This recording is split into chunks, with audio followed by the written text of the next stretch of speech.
17 yesterday, but there's one play everyone is talking about. With the Jets trailing by 10 in the fourth quarter, Austin Seferian-Jenkins appeared to cross the goal line for a touchdown, but officials overturned the call, saying that Seferian-Jenkins fumbled the ball, resulting in a touchback.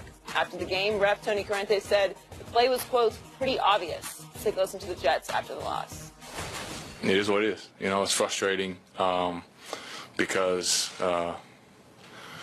you fight back into a game like that, and to have it go that way on a call is frustrating. Refs are a part of every game, and you know, we can't point at that and go, man, that's the reason. There's so many other things that we have to do better, and that we hold ourselves accountable to, and that's our standard.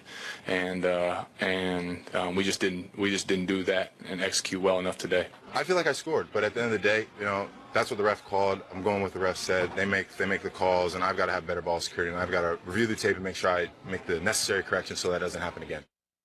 We're joined by former NFL defensive coordinator Rob Ryan. Welcome, Rob. Good morning. Good to be back. What did you see on that play? I saw a touchdown. First thing I saw was Malcolm Butler making an unbelievable play. Right. I mean, you know, that's the type of player that kid is. He fights all the way to the very, you know, end. Right there, the kid's going in, punches the ball out. But I saw a recovery in the end zone inside of the pylon. Right. Like, you know, that's what I saw, but refs saw it differently. You got to love the attitude of the Jets of, hey, that didn't cost us and all that. They're playing the world champions, and really, they had them. You know, they had them. They kind of let them off the hook, like, you know, because the Patriots going to keep fighting for 4 quarters. But, no, I thought it was a touchdown. I thought it was a touchdown also, and Josh McCown saying that play, and, you know, it shouldn't have come down to that. You're right, because you let them back in the ball game. You had the ball game at worst-case scenario. You should have been going into the half with a 14-7 lead. It was your pick that allowed them to get back into the ball game. And this is what we see from these type of quarterbacks, is that they'll get you out, but they're all inevitably, they will do something that allow the other team to get back in. I just don't, very seldom do you see them overturn. The call on the field was a touchdown. Yeah, right. And for Tony Corrente to say it was obvious. Now, what we do know this year is that the NFL will have, there's someone up in Secaucus or wherever that place is in Jersey that's helping making the call. That's not the ref's call anymore. And I'm like, okay, do we really want to see the Patriots at 3-3 or 2-4, whatever they could possibly be in? There's no way that's not a touchdown. That is a touchdown. He had the ball. Now, granted, he lost the ball, but he gained the ball back inside the pile. How you gonna say he fumbled it? Fumbled it where? And they didn't just say incomplete. They said touchback. Yeah, so exactly. You're totally screwed. You know, you lose the whole possession. So you don't even get a field goal. At least you could have got a field goal out of it. What?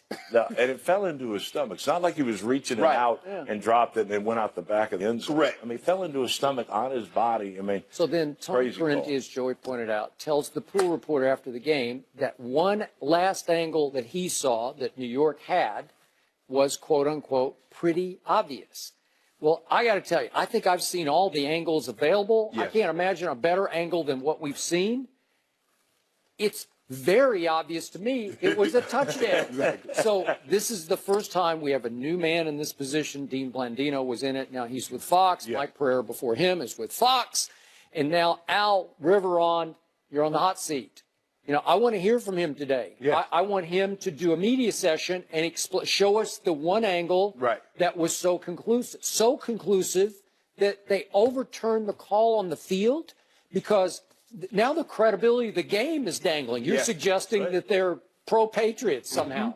Okay? Well, you better do some damage control here, or even beyond damage control. If you do have an angle that will show that he didn't come up clean with the ball, go to the ground cleanly with the ball, then show us, because I can't see it. Right. Are those optical illusions that we keep seeing? Yeah, we're gonna have to see that the ball is on the ground. Yeah.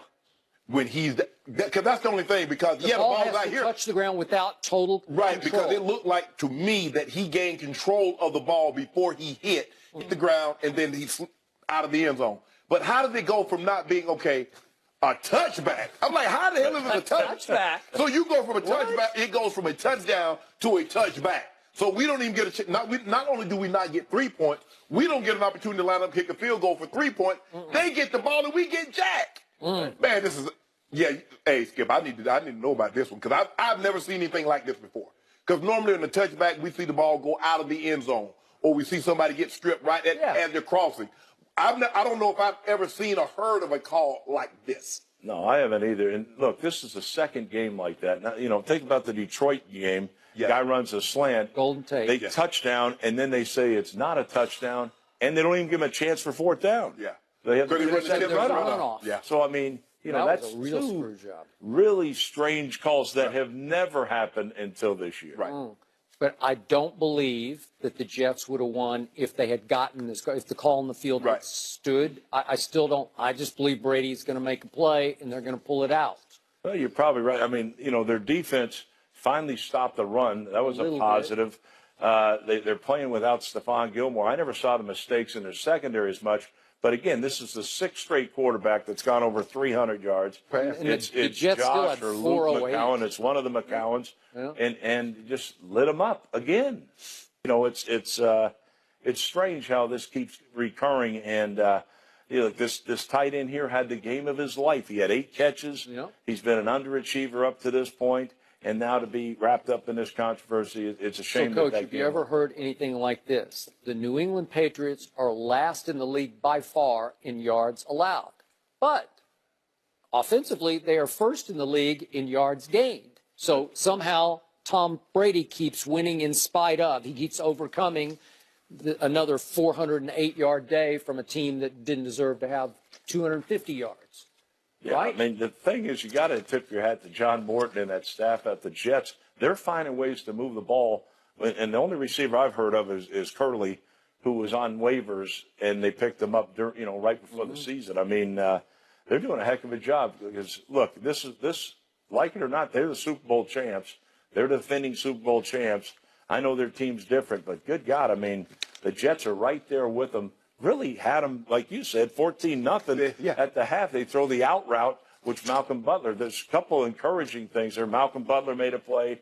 McCourty made a play. He did. You know, Van Noy got 2 sacks, and I don't know why he plays inside backer all the time, but he's an outside guy. But they moved Hightower from inside to outside. Yeah, there's a lot of moving parts. He was getting after the quarterback. Right, both those guys. So. There's some positive lights there, but, they're going to play Atlanta next week. They've lost two games now, but you got to think Matt Ryan's going to have that thing humming when everybody else is throwing for 300 yards. Well, in 2011, Aaron Rodgers was the MVP, and the Packers, they finished 15-1, and the Packers had the 32nd ranked defense, I think, Aaron Rodgers. I'm just saying that. So it's been done before.